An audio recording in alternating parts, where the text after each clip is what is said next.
This is a podcast from the South China Morning Post.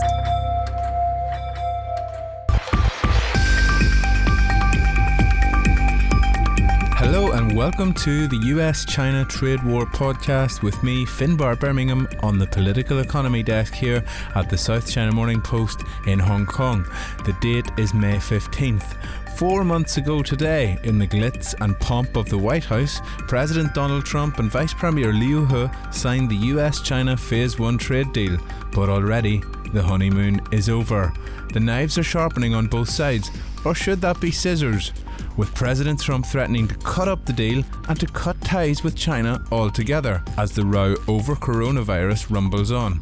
In Beijing too, tongues are a-wagging, with the deal facing increasing scrutiny in state-run media and social media ahead of next week's crucial policy-setting meetings in the Chinese capital. I am then delighted to have a true expert and insider to discuss all the week's news on this week's show. Kellyanne Shaw was Larry Kudlow's number 2 at the National Economic Council until November, and she was a key part of the negotiating team for the Phase 1 trade deal.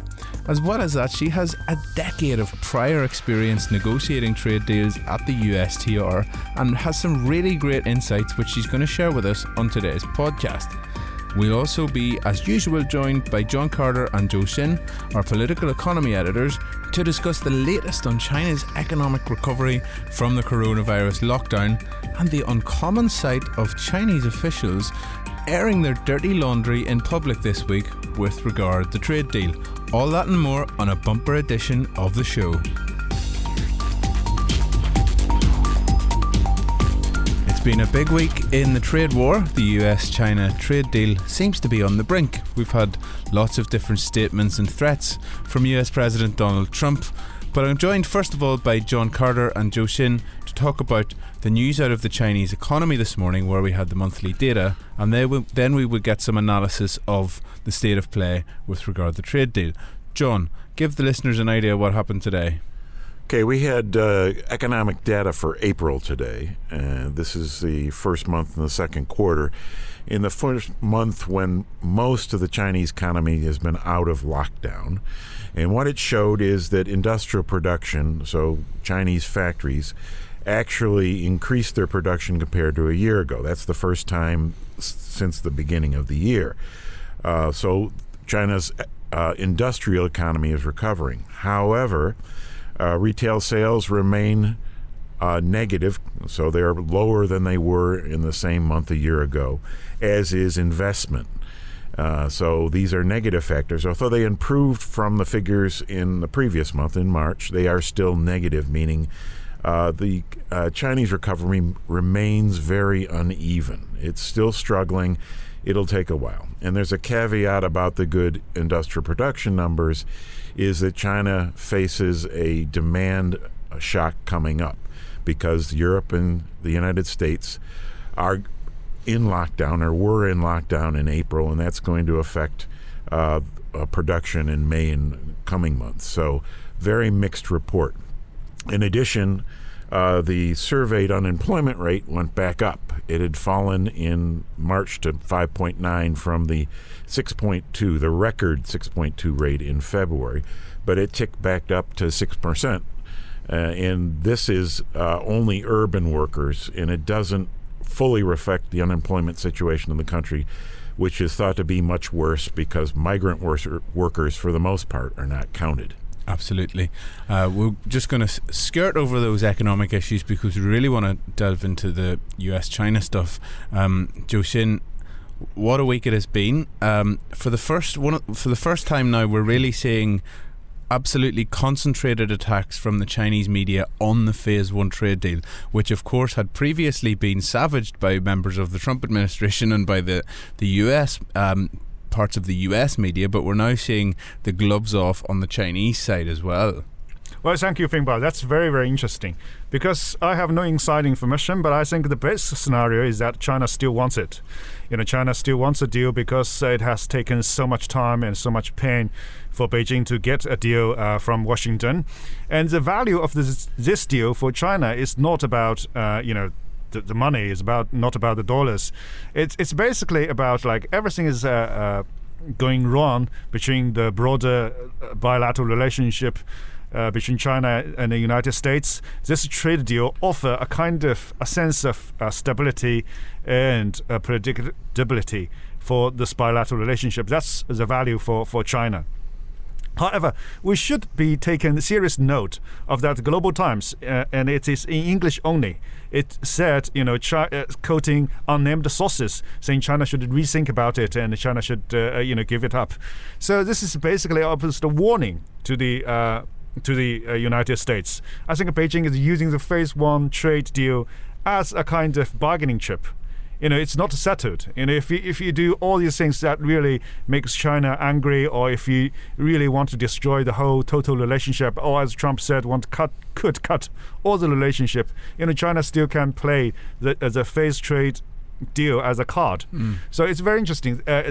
Which means the Phase 1 trade deal has the potential to be on the table again. And then remember, almost exactly a year ago, when there were high expectations, the deal could be reached, and then overnight, the deal was broken. Yeah. And according all available information, it is because of the hawks within Beijing who generally do not have their voices in public. People who hate this deal, when they step in and when they speak, so Liu He cannot sign on the deal and everything has to be turned off. So whether we will see this again, nobody knows, but it's very interesting, and that's the possibility there. Yeah, that's interesting. So I actually saw the parallels this week. It was May last year when they thought they were close to agreeing the text of the trade deal. Liu He brought it back to Beijing, and as you say, it was savaged by the hawks within the administration in Beijing. Do you think, Zhou Xin, we've obviously seen on the US side that the coronavirus has given a platform for China hawks to have they've got more of a platform now. Certainly the winds of blowing through Washington have changed dramatically because of coronavirus. Do you see the same thing happening in Beijing? Oh, definitely. As we all know, it's Beijing is opaque. It's not like democracy. They open the debate process to the public. It's always in closed-door meetings. However, there are important signs that we can see that these hawks or these more of conservative voices are getting up hand in Beijing since the coronavirus, because you can see that from the diplomatic point of view, that front there are wolf warrior diplomats, which is quite unusual for China, and even on the Taiwan Strait, you can see people openly saying, it's not a good time for us to attack Taiwan. And this is something really extraordinary, because usually these kinds of conversations should be held behind the doors. And when somebody come out to say it, you can imagine the opposite is someone is arguing very loudly that we should attack Taiwan immediately. That's why some people are trying so hard to say no. Let's wait for a better timing. It's not really a good time. On the trade front, it's the same. It's always when journalists can see, it's always people like Vice Premier Liu He, is Wang Shouwen, who are trying very hard to get the deal done and to have this kind of stable US-China trade relationship.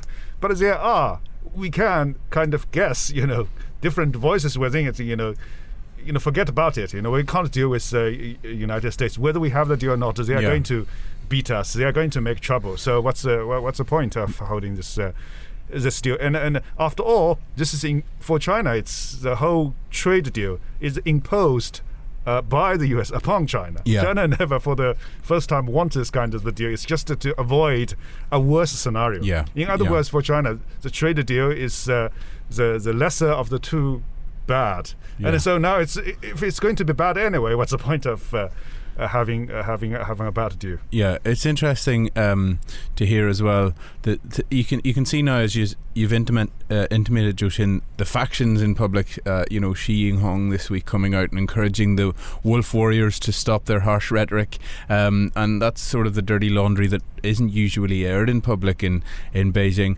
And John, my perception of this is that the longer the economic issues, and the longer that the coronavirus rolls in the US, the sharper the rhetoric will become towards China. The impression I get is that it's a welcome distraction to be able to lash out at another something external whenever the problems are so bad domestically. I don't know how closely you've been following, but what US economic data, employment and stuff looks pretty bad at the moment. It does. And Trump, this is all an election issue for him. I mean, he wants to be reelected in November. And he has staked his claim, or did it until the coronavirus ruined his plan, on, the U.S. economy had a record run of growth. The stock market was at all-time high levels as recently as February. And now it's all gone straight downhill, and it's jeopardizing his reelection chances in a big way. He's seen as having mishandled the response to the coronavirus, not doing enough soon enough, and it's led to more Americans getting sick and more Americans dying than need have been. And this is difficult for him, and it's badly hurting his reelection chances, so he has to create distractions, and bashing China is an easy distraction. Mm-hmm. I mean, American politicians in general blame the foreigners when there are domestic problems. And you'll see this even in Congress now. The Democrats and the Republicans are trying to outdo each other to enact legislation to pressure China.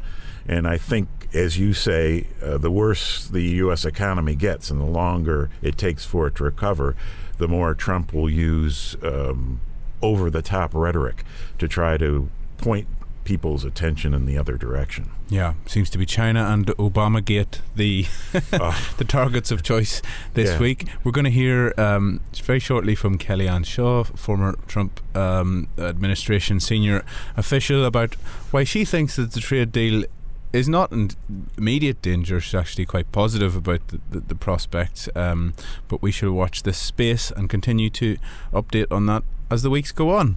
Jared, I'm just going to finish there because the other bit's so long. Throw forward, NPCC. All right. It's coming up next week, gents. Zhou Xin, just before we go, what's coming up next week? I believe there's a little bit of a political gathering in Beijing. Yes, the NPC, the so-called National People's Congress. Actually, this year they will announce their year plan. Now it's already in late May, so it's a half-year plan. And we're expecting one thing to watch is whether the Chinese government will still release any specific GDP target. My guess is they will not. They will just say something like we will maintain economy relatively stable economic growth. Because clearly for the Chinese leadership, the focus, the priority is now on jobs instead of a headline growth rate. And secondly, we can see how big the stimulus will be and how China will do it. The decision has been made. China will issue lots of special government bonds to help the economy, but it seems lots of bureaucratic decisions on who should buy these bonds, whether the central bank should directly bankroll the fiscal spending.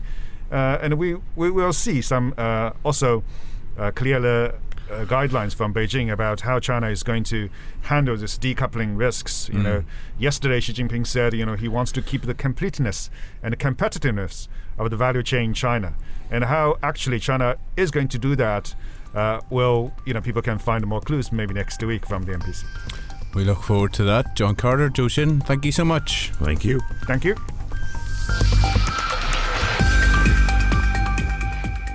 I'm delighted to be joined on the line this morning by Kellyanne Shaw, who is a partner at the law firm Hogan Lovells in Washington, D.C., and up until November was the Deputy Director of the National Economic Council in Washington under Larry Kudlow. Kellyanne played a very important role in negotiating the Phase 1 trade deal with China, and before that had a long and eventful career in government with stints at the USTR, the Ways and Means Committee at the United States Congress. We're delighted to have her to discuss the latest events in US-China trade this morning. Kellyanne, thanks so much for joining us. Great to be here. Thank you for having me. And Kellyanne, the future of the Phase 1 trade deal is seemingly the only place to start this morning. Every day I wake up here in Hong Kong, there seems to be something new that's happened, and I just was reading President Trump's latest comments to Fox News, where he said that we could potentially cut off the whole relationship with China. We would save $500 billion if we did.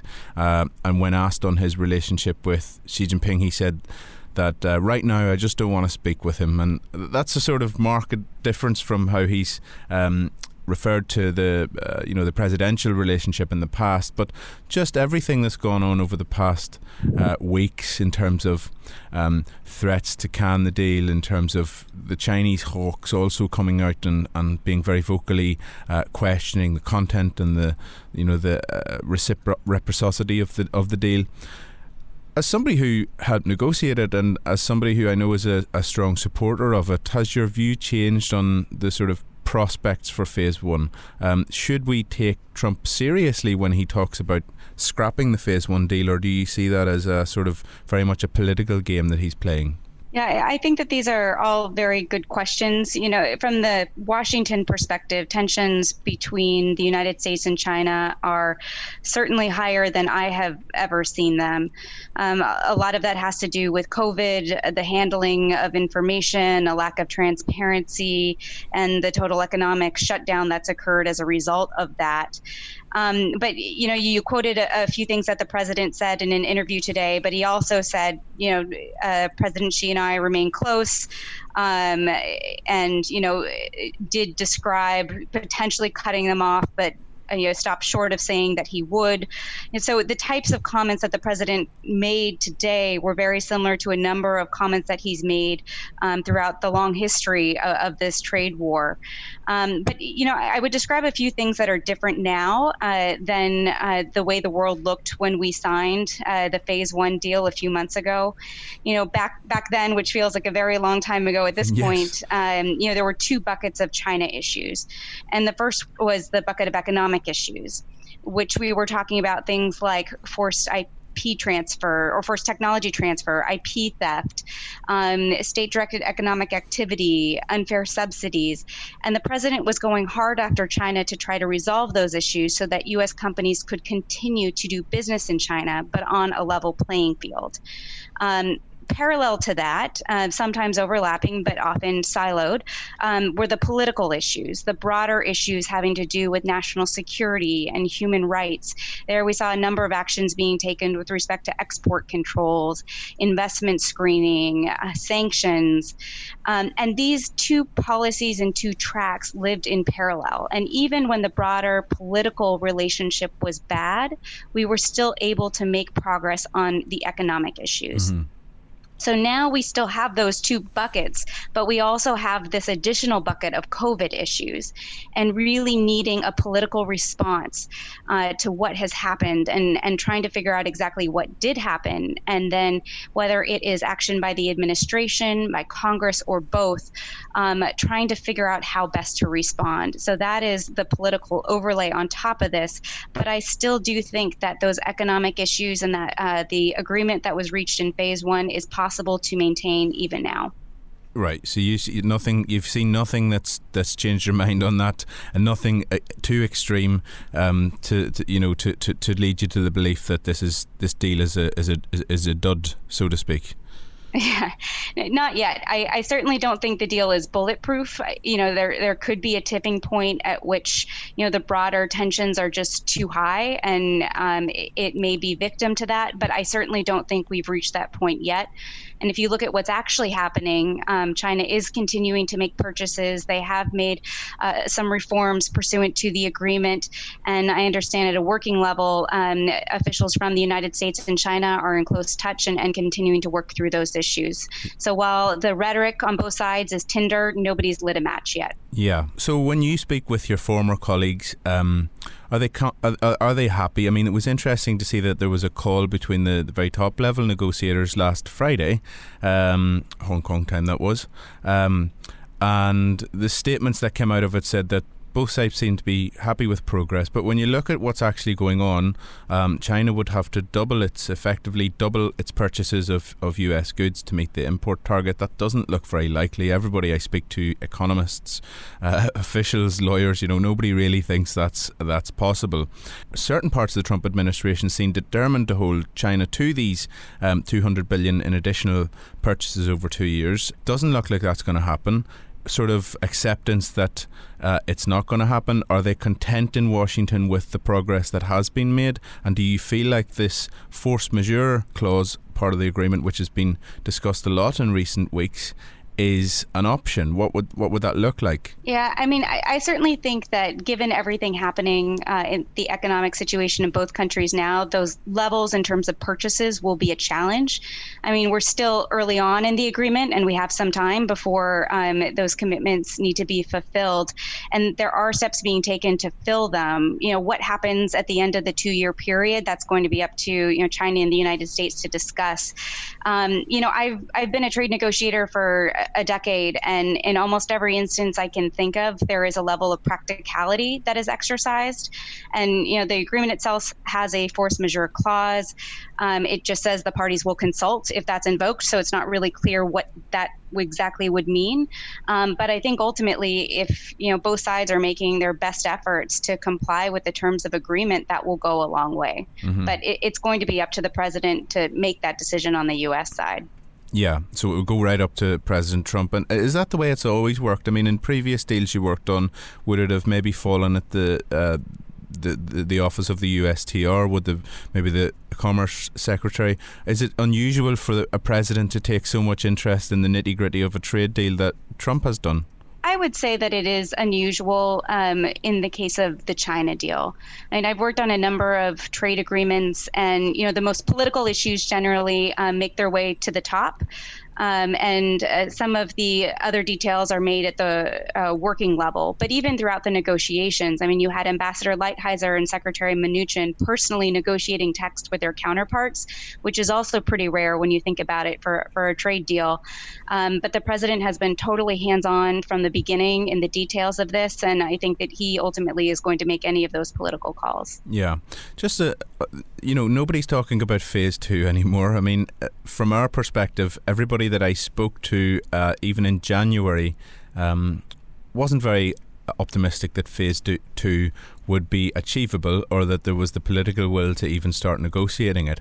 I wonder, when you were involved in discussing phase 1 with your Chinese counterparts and with your colleagues, did people actually realistically expect that phase 2 would be a thing? Yeah, I mean, they did. If you look at the suite of issues that were being negotiated, it was much broader than the ultimate package that was inked in phase 1. Right? We were talking about a number of issues from the Section 301 report across a variety of sectors, and even as far as last May, we got to the 90th or 95-yard line in terms of being able to conclude negotiations on those issues. Now, granted, an agreement is only as good as its ability to resolve the most difficult issues, and we didn't get there. But none of those issues are new ground for either side. They've been talked about between the U.S. and Chinese negotiators. So there was certainly optimism that we would be able to continue making progress because we had already started negotiating many of those issues. But I think at this point, just given COVID and the overall political dynamic, I'm not personally optimistic that we'll see much progress on phase 2 anytime soon. Yeah. You mentioned that there are talks ongoing, that negotiators are still in touch from the US and China. We had, as I mentioned, the call between the top level, Lighthizer and Mnuchin on the US side, Liu He on the Chinese side. What, in your knowledge, do these back channels look like? Are they regularly discussing China's purchases or lack thereof? I mean, what is the current state of the communication channels between the two negotiating teams? Regulators and policymakers and government officials from all sorts of governments talk every single day. We have a number of issues, whether we're working in the context of a trade agreement or not, that need to just be discussed on a very practical level. There are ongoing conversations between the two sides with respect to various aspects of our economic relationship. I don't want to get too into what's happening at the senior level. I'll leave that to both sides to talk about, but certainly there are ongoing conversations. As has happened in the past, the trade dispute side of this wider rivalry has grown arms and legs. There's obviously the tech dispute on one side, and in recent days and weeks there's been a sort of move towards a more financial based element to the US-China relationship, in terms of senior Trump administration officials pushing for federal funds not to be invested in China. Your own former boss Larry Kudlow was involved in this. It's not a new thing necessarily. Marco Rubio was pushing this bill, I think, last year as well, to divest all federal related funds from Chinese markets. And I wonder, like, was this something, Kellyanne, that you would have discussed with Larry Kudlow and with the team last year, or was this not really a serious consideration when you were involved in the talks? Yeah, the teams looked at a wide variety of issues that were happening between the United States and China. I can't get into sort of internal deliberations of, which options were discussed when and why we went with one over the other. But, I will go back to the first situation I outlined is this vision of having two different buckets, right? You have the trade talks proceeding along one path, and then you have a number of other issues in the broader political arena proceeding along another. And while the goal of the trade talks was ultimately to level the playing field so that we could do business with China, when you took action to resolve national security issues, that often resulted in stopping either exports, imports, or some sort of economic activity. That was ultimately the goal of that measure, because that economic activity was posing a threat to national security. So in the case of the retirement funds, there is concern that some of that money that was being invested to fund Chinese military activities, which would be against the national security interests of the United States. So while it is an economic measure and a finance measure, it's still a national security measure, and so it would have fallen on that side of the thinking. Yeah. Okay. And sort of put your trade negotiator hat on here. When that sort of stuff's happening in the background, how much more difficult does that make it to sit down or to have a phone call with your counterparts? Does it sort of make things a little bit awkward? Think back, I guess when you were negotiating, you had all these issues like the NBA crisis, the Hong Kong bill, the Uyghur bill, all of which sort of passed through whenever simultaneously to various rounds of trade negotiations. I mean, how much more difficult does that make things to get done? I mean, surely it's not possible to leave everything at the door when you go into that negotiating room. Yeah, the broader atmospherics will always matter. And the degree to which they matter differs by negotiators in terms of personality. It also differs in terms of what your ultimate objective is. Like I can compare the negotiations with the Chinese in the trade talks to a very different type of negotiations that I had with the Chinese and many other Pacific or Asia Pacific economies during APEC in 2018. I was the lead negotiator there for the White House, and it was before Buenos Aires, before President Xi and President Trump sat down and agreed to launch negotiations on a trade deal. It was when the U.S. had imposed $200 billion worth of tariffs at 10% and was about to raise that to 25%, and tensions were incredibly high on both sides. I showed up in Papua New Guinea where we were negotiating a joint communique on trade and investment issues, and there were 21 economies around the table, the United States and China being two of them. And when I showed up, we were isolated 20-1 on language about the multilateral trading system and reducing barriers to trade.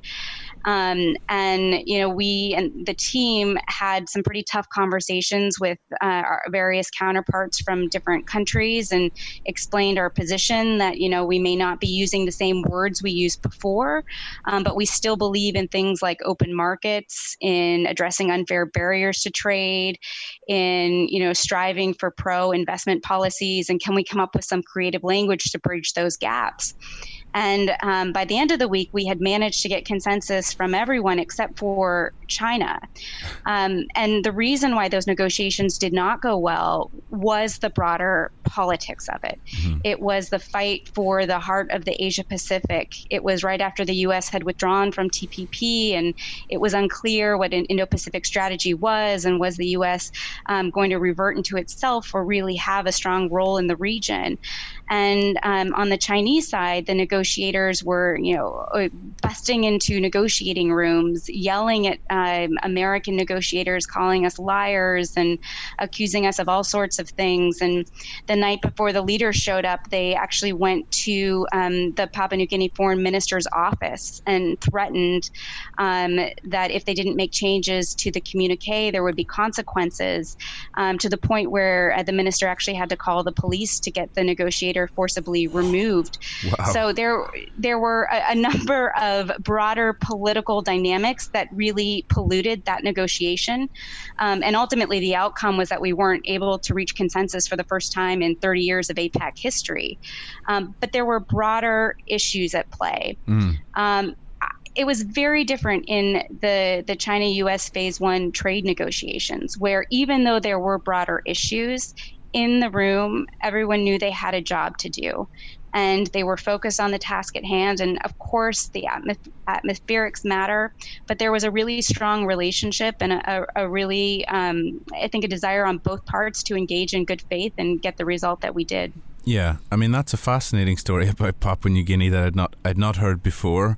I mean, wow. I mean, the police getting involved and stuff like that. So, but there was nothing through your talks with China bilaterally. It was always done quite respectfully with decorum. Is that fair to say? Yeah, the atmospherics were great there. And, even in the G20, my Chinese counterpart was phenomenal. We had a really good relationship, even though some of the broader political issues were tough. So some of it's about personality and some of it's about just the task at hand. And everyone in those meetings are professional diplomats. And, sometimes you have to leave your emotions out of it and get the job done. But there are times when the broader politics bleeds into negotiations and times when we're able to keep them separate. And my experience with the economic talks, at least bilaterally, was that we were successful in keeping them separate. Think about what's going on now. Some of the tweets from the president, some of the comments in the Global Times. I don't know how closely you follow the Chinese state media, but there's been some fairly belligerent stuff published over the last few days. Do you feel like it's possible to still keep these things separate? I mean, as we mentioned previously, when you would have been negotiating last year, you would have had the Hong Kong bill, the Uyghur bill, all of these very politically inflammatory moments. But now it seems like the gloves are off. The threats and the criticisms are personal on President Trump, something which didn't happen through the whole 2018-2019 negotiating period. I mean, is it still possible, do you think, to keep all of these things on different tracks? Yeah, I certainly think that tensions are rising and the politics on both sides seem to necessitate some sort of response. But I don't necessarily think that will be the Phase 1 deal. I just don't see the motivation on either side for blowing it up. I mean, when we have, bilateral relationships with any country, whether it's the U.S. and the UK or the U.S. and Mexico, there are a number of issues that are proceeding at the same time. With the U.S. and Mexico, for instance, while we were negotiating NAFTA, we were also dealing with really difficult immigration issues. Yeah. And, success in one doesn't necessarily mean that you're not going to raise something else. Yeah. So just because we have a trade deal with China doesn't mean we're going to stop talking about national security or human rights or, health and human safety. Mm-hmm. They're not mutually exclusive. So I certainly see the tensions rising, particularly on the U.S. side, just because I'm here and see it every day. But I'm certainly aware of the rhetoric on the Chinese side as well. So I'm not ruling out any sort of response, but I don't think that, at least at this point, the Phase 1 deal is at risk. So we hear a lot and we report a lot about this push for decoupling. How deep in the White House does the the debate over US-China decoupling go? Do you think it is something that enjoys support within the Oval Office? I mean, in terms of full decoupling, no, I don't. I don't think there are many people who support that, even in theory. You know, when you're talking about very specific types of economic activity, whether it's, you know, telecommunications or 5G or rare earths or, you know, economic activity relating to certain types of critical technologies or infrastructure, I think that there is a case to be made that the United States needs to make that here at home, and we can't expose our supply chains to certain vulnerabilities. But when it comes to broad-based decoupling, I just don't see broad support for that. Well, look, Kellyanne, that's been really fantastic to have you. Fascinating to pick your brains on all things US-China trade. So thanks very much for your time, and we look forward to catching up soon. All right, thank you so much. It was great to talk to you. Thanks for listening to this week's US-China Trade War podcast with me, Finbarr Bermingham of the South China Morning Post's Political Economy Desk. Please take a moment to like, subscribe to and share the podcast from whatever platform you're listening. You can find us on Twitter at SCMP Economy. I am at F Birmingham. That's Birmingham with a B-E-R, not like the city. Don't forget to check scmp.com for all the latest updates on the trade war, on the coronavirus and on China's economy. It's going to be a huge week ahead with the National People's Congress kicking off in China. We'll be back with everything you need to know this time next week. Thanks for listening. For more podcasts from the South China Morning Post, head to scmp.com, where you can hear more about technology, trade, culture, and society.